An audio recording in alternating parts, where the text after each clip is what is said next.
Good evening and happy Friday. This is Shayna from the Trade Exchange. Just want to talk to you real quick about a weekly recap on what's gone on in the market because, as we know, there's been a lot of political uncertainty this week. Our U.S. dollar has been hit, and we've had the biggest pullbacks in stocks this year following news that there may be a smoking gun.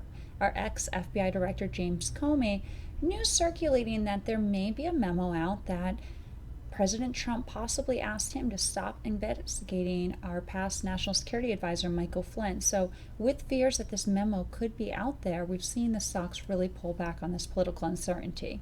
So, taking a look at our indices, we can see the effect we've had on it this week. So, our Dow closed, you can see here, 20,804. That's down spot 44% this week. S&Ps are down spot 4% this week. They closed out, you can see, 2381. Our NASDAQ closed out 6083. That's down spot 62%. Now look at our volatility. Our volatility is up again. So it's great to see that at least with this uncertainty, at least we're seeing some volatility back in the market. VIX goes out 12.04, but this week they actually went above 15 again. So that's a big change because you remember last week, both Monday and Tuesday, it closed out a 9 handle. So it's great to see at least there is some volatility coming back into our market. Looking at our 10-year, the 10-year yield is down 2.235. So again, with this uncertainty, with the markets, the stocks pulling back as they have, it's to be expected that we're going to see the 10-year yield drop as it has. And it's to be expected also that we should be seeing a pop in commodities. And in fact, we have. Gold is up. It is up 2.28%. It closed out 1255.70. And let's pull up oil because you can see oil's had a nice bounce back. Oil's up 6.44%. So we're above that $50 handle you can see here, closing out 50.48. So why is oil up? Well, two reasons. One, keep in mind, May 26th, I keep reminding you, is that big OPEC meeting and a lot of enthusiasm. They really think these countries are going to have even deeper production cuts than what they originally specified.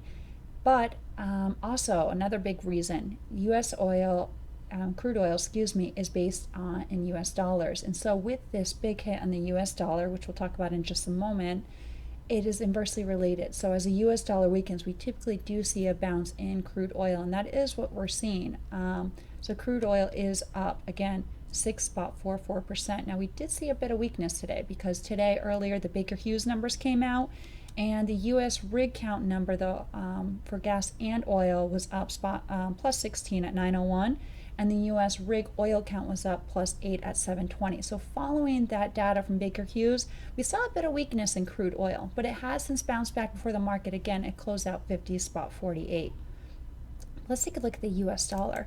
U.S. dollar is taking a hit. There's a lot of political uncertainty that's causes a lot of pressure is being felt on this U.S. dollar. So it's not just this possible smoking gun of a memo, but it's also this investigation of whether the president was in collusion with Russia.